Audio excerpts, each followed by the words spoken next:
আর রহমান পরে দেখবেন আল্লাহ বলছে মারাজাল বাহরাইনি ইয়ালতাকিয়ান বাইনাহুমা বারযাখুল লা ইয়াবগিয়ান ফাবিআইয়ি আলাই রাব্বিকুমা তুকাযযিবান। তোমরা কি দেখেছো দুইটা সমুদ্র পাশাপাশি বহমান থাকে, একটা নোনা পানি আর একটা মিঠা পানি, কিন্তু একটা পানির সাথে আর একটা পানি কখনো মিক্স আপ হয় না। এরপরেও তোমরা তোমার রবের কোন কোন বিষয়গুলোকে অস্বীকার করবা। এরকম নানা ধরনের এক্সাম্পল আল্লাহ রাব্বুল আলামিন বলছেন। সূরা আদিয়ার মধ্যে পড়ে দেখবেন, সূরা ওয়াকিয়া পড়ে দেখবেন, আল্লাহ বলছে আদিয়াতি দাবহান ফালমুরিয়াতি কদহান ফালমুগীরাতি সুবহা ফাআসারনা বিহি নাকআন ফাওয়াসাতনা বিহি জামআ ইন্নাল ইনসানা লিরাব্বিহি লাকানুদ। আল্লাহ সেখানে ঘোড়ার জীবনচক্র বর্ণনা করছেন, সূরা নমলের মধ্যে মৌমাছির জীবনচক্র বর্ণনা করছেন। এবং এগুলো যখন বর্ণনা করেন তখন কাফেররা টিটকারি করে বলতো আল্লাহ রাব্বুল আলামিনের খেয়ে দিয়ে কাজ নাই মুহাম্মদ সাল্লাল্লাহু আলাইহি সাল্লামের উপরে। এমন এমন যন্ত্র পাখির কথাগুলো বলে, যে জিনিসগুলো ছোট ছোট প্রাণীর কথা বলে, কেন বিশাল বিশাল প্রাণীর কথা বলতে পারে না আল্লাহ? তখন আল্লাহ আবার উত্তর দিচ্ছেন ইন্নাল্লাহা লা ইস্তাহি আইয়াযরিবা মাসালাম মা বাউদাতান ফামা ফাওকাহা। আল্লাহ রাব্বুল আলামিন ছোট ছোট প্রাণীর দৃষ্টান্ত দিতে লজ্জাবোধ করেন না, এগুলো তোমাদের জন্য শিক্ষা। কিন্তু গোমরা যারা, তারা এর থেকে শিক্ষা গ্রহণ করতে চায় না।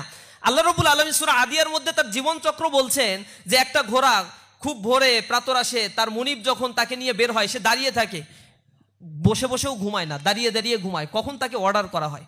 এরপরে খুব সকালবেলা সে যখন বের হয়, তার খুরের আঘাতে, পাথরের সাথে যখন আঘাত লেগে অগ্নিস্ফুলিঙ্গ ছড়ায়, এরপরেও সে ছড়তে থাকে।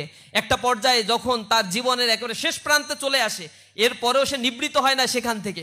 যখন একটা পর্যায়ে গিয়ে কহ কহ শব্দটা বলে, তখন তার মনিব ধরে নেয় এই ঘোড়া আর বাঁচবে না, সাথে সাথে মাটিতে লুটিয়ে পড়ে সে শেষ হয়ে যায়। জীবনের শেষ মুহূর্ত পর্যন্ত সে লয়াল থাকে। আল্লাহ রাব্বুল আলামিন সেই দৃষ্টান্ত টেনে নিয়ে মানুষকে বলছেন ইন্নাল ইনসানা লিরাব্বিহি লাকানুদ। নিঃসন্দেহে মানুষ তার রবের প্রতি বড়ই অকৃতজ্ঞ। তাকে আমি এত দৃষ্টান্ত উপমা তার সামনে নিয়ে এসেছি, কিন্তু সেগুলো থেকে শিক্ষা গ্রহণ করে না, সে শুধু সেলফি তোলে। আমি বিদেশের বিভিন্ন জায়গায় গিয়ে দেখি বড় বড় পাহাড়ে, মালয়েশিয়াতে গেলাম একবার, যে বিশাল পাহাড় 600-700 ফিট উপরে কেবল কারে উঠাচ্ছে। তো পাহাড় যে আল্লাহর একটা নিদর্শন, আল্লাহ রাব্বুল আলামিন কোরআনে বলছেন আমি পাহাড়গুলোকে পেরেক হিসেবে গেড়ে দিয়েছি, না হলে জমিনে তোমরা বসবাস করতে পারতা না। এখানে ছবি তুলতে তুলতে অবস্থা খুব খারাপ, সেলফি স্টিক, এই জিনিসটা আমাদের মধ্যে গেঁথে আছে। আল্লাহ রাব্বুল আলামিন বলছেন আলাহুম আয়ুনুন লা ইউবসিরুনা বিহা, তোমাদের দুইটা চোখ দিছি, চোখ দিয়ে আল্লাহর নিদর্শন দেখে তোমার কি করতে হবে এটা তোমরা বুঝতে পারো না।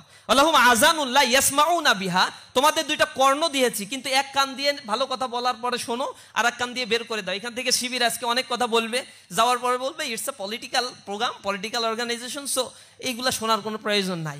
কিন্তু আমরা যা বলি সেগুলো কোরআন থেকে যতক্ষণ বলবো ততক্ষণ তোমাকে শুনতে হবে। আল্লাহ রাসূল বলছে ইন্না আসতাকাল হাদিসি কিতাবুল্লাহ ওয়া আহসানাল হাদিউ মুহাম্মাদিন সাল্লাল্লাহু আলাইহি ওয়াসাল্লাম। যখন কোরআন থেকে কথা বলা হয়, এটা আল্লাহ রাসূল বলছে সবচেয়ে সত্য কথা এটা।